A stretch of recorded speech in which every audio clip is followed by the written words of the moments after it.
सीता नाम की एक लड़की थी। वो बहुत ही सभ्य परिवार से थी। सीता एक बहुत ही सीधी सादी लड़की थी। सीता की शादी उसके घर वालों ने अजय नाम के एक लड़के से तय कर दी। अजय एक बहुत ही अच्छा लड़का था और उसका परिवार भी अच्छा था। शादी तय होने के कुछ दिनों बाद सीता की सगाई अजय से हो गई। अजय और सीता एक दूसरे को पसंद करते थे। उन्होंने एक दूसरे को देखकर इस रिश्ते के लिए हामी भरी थी। ये रिश्ता दोनों की सहमति से ही तय हुआ था। सगाई के बाद वो दोनों एक दूसरे से फ़ोन पर बातें करने लगे। उनकी बातें धीरे धीरे लंबी चलने लगी। सीता और अजय जब मौका मिलता था वो दोनों फ़ोन पर एक दूसरे से बातें किया करते थे, एक दूसरे को जानने की कोशिश किया करते थे। शादी और सगाई में 6 महीने का अंतर था।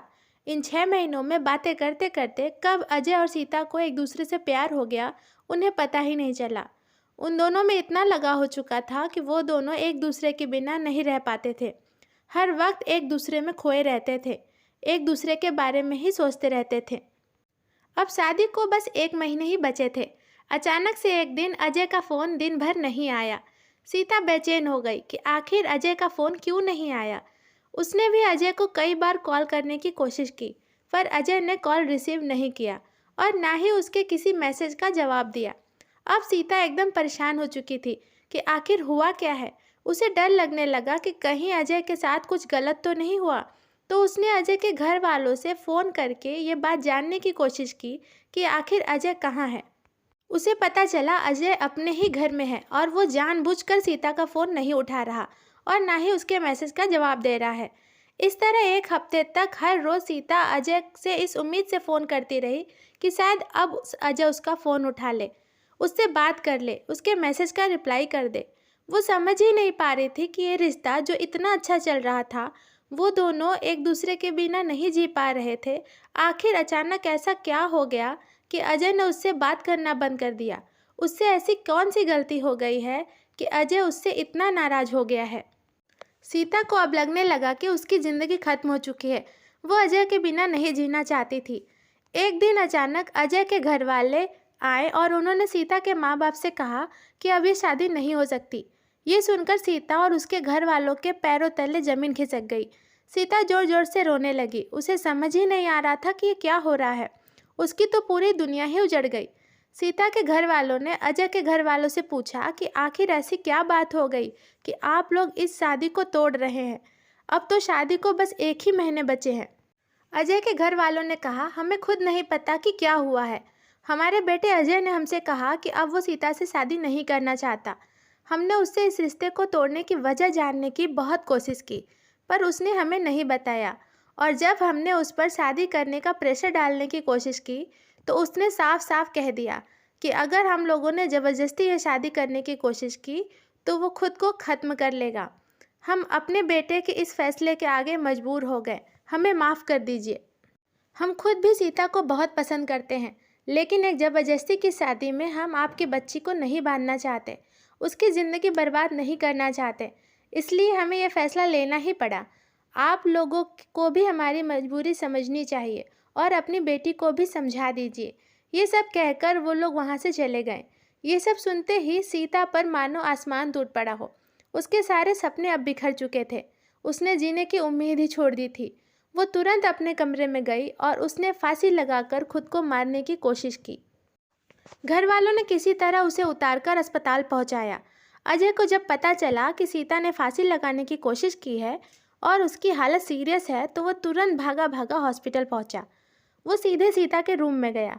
सीता को देखते ही वो खूब रोने लगा, चिल्लाने लगा। उसने रोते हुए कहा, सीता, तुमने ये क्या कर दिया? तुम्हारी ज़िंदगी बहुत कीमती है, तुम्हें ऐसा नहीं करना चाहिए था। तब सीता ने कहा, अजय, तुमने मेरे साथ ऐसा क्यों किया? हम दोनों एक दूसरे से इतना प्यार करते थे, फिर आखिर अचानक ऐसा क्या हुआ कि तुमने मुझसे बात करना छोड़ दिया? मैंने ऐसी कौन सी गलती की थी कि तुमने शादी करने के लिए मना कर दिया? तुम मेरी गलती बताओ, मैं सुधार दूंगी। मेरे अंदर जो भी कमी होगी मैं उसे पूरा करने की कोशिश करूंगी, पर प्लीज़ मुझे मत छोड़ो। मैं तुम्हारे बिना नहीं जी सकती। मैं तुम्हारे बिना इस जीवन की कल्पना भी नहीं कर सकती। तुम्हारे घर वालों ने बताया कि तुम मुझसे शादी नहीं करना चाहते हो। अजय, मैं तुम्हारे बिना नहीं जी सकती, इसीलिए मैंने फांसी लगाकर खुद को ख़त्म करने का फ़ैसला किया। अजय ने रोती हुई आवाज़ में कहा, सीता, तुम्हारी कोई गलती नहीं है। गलती हमारे किस्मत की है। हमारे किस्मत में ही साथ रहना नहीं लिखा है। ये रिश्ता तुम्हारी भलाई के लिए तोड़ा था। मैं तुमसे शादी करके तुम्हारी ज़िंदगी बर्बाद नहीं करना चाहता था। तुमसे शादी ना करने का फ़ैसला मैंने मजबूरी में लिया था, और अचानक तुमसे बात करना बंद भी मैंने इसीलिए किया था ताकि तुम्हें मुझ पर गुस्सा आए और तुम खुद इस रिश्ते से पीछे हट जाओ। लेकिन जब तुमने इस रिश्ते को ख़त्म नहीं किया तो मैंने मजबूरी में इस रिश्ते को तोड़ने का फ़ैसला करना पड़ा। ये सब सुनने के बाद सीता ने अजय से पूछा कि आखिर तुम्हारी ऐसी क्या मजबूरी थी कि तुम्हें ये सब करना पड़ा। अजय ने कहा, सीता, शादी के ठीक 1 महीने पहले मेरी तबीयत खराब हो गई थी। मैं जब डॉक्टर के पास गया तो वहाँ मुझे पता चला कि मुझे ब्लड कैंसर है और मेरे पास बस कुछ ही महीने बचे हैं। ये जानने के बाद मैंने फैसला किया कि जब मैं कुछ ही महीनों का मेहमान हूँ तो तुमसे शादी करके तुम्हारी ज़िंदगी बर्बाद क्यों करूँ। तुम्हें एक बेहतर ज़िंदगी मिलनी चाहिए। मैं जानता था कि अगर ये बात मैं तुम्हें बता दूंगा तुम कभी भी मुझसे दूर नहीं जाओगी। मैं जानता हूँ तुम मुझसे जान से ज़्यादा प्यार करती हो, पर मैं तुम्हारी ज़िंदगी बर्बाद होते हुए नहीं देख सकता। इसीलिए मैंने धीरे धीरे तुमसे दूरी बना ली, तुमसे बातें करना बंद कर दिया, तुम्हारे कॉल और मैसेज का रिप्लाई देना बंद कर दिया। यहाँ तक कि मैंने दिल पर पत्थर रखकर इस रिश्ते को भी तोड़ दिया ताकि तुम मुझसे नफरत करने लगो और अपनी ज़िंदगी में आगे बढ़ जाओ।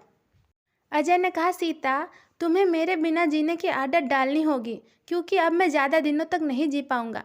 सीता ने कहा, अजय, तुमने ये सब बताने में बहुत देर कर दी। भले ही तुम्हारे पास कुछ पल की ज़िंदगी बची थी, पर अगर तुमने ये सब ना किया होता तो वो कुछ दिन हम एक दूसरे के साथ एक दूसरे के प्यार में जी सकते थे। पर तुमने मुझसे मेरा प्यार छीन लिया, मेरे जीने का उम्मीद तोड़ दिया, मुझसे मेरे ज़िंदगी के सबसे अनमोल पल छीन लिए जिनमें मैंने तुम्हारे साथ जीने के सपने देखे थे। अब बहुत देर हो चुकी है, मैं हमेशा के लिए जा रही हूँ। पर जाते जाते मुझे इस बात का सुकून है कि मरने से पहले मुझे ये पता चला कि तुम मुझसे अब भी प्यार करते हो। अब मैं सुकून से मर सकूँगी। अपने आखिरी पलों में मैं तुम्हारे साथ हूँ और तुम्हारी सूरत को अपनी आँखों में बसाकर जा सकूँगी। Thank you Ajay. इतना कहते कहते सीता की आंखें बंद हो गई और उसकी मृत्यु हो गई। अपने हाथों में सीता को मरते देखकर अजय पूरी तरह से हिल चुका था। उसकी वजह से सीता ने मौत को गले लगा लिया। अजय को ये बात बर्दाश्त नहीं हुई और इसी सदमे में अजय को हार्ट अटैक आ गया और उसकी भी मृत्यु हो गई। इस तरह सीता और अजय दोनों ने एक साथ मौत को गले लगा लिया और उनकी ये प्रेम कहानी अधूरी ही रह गई।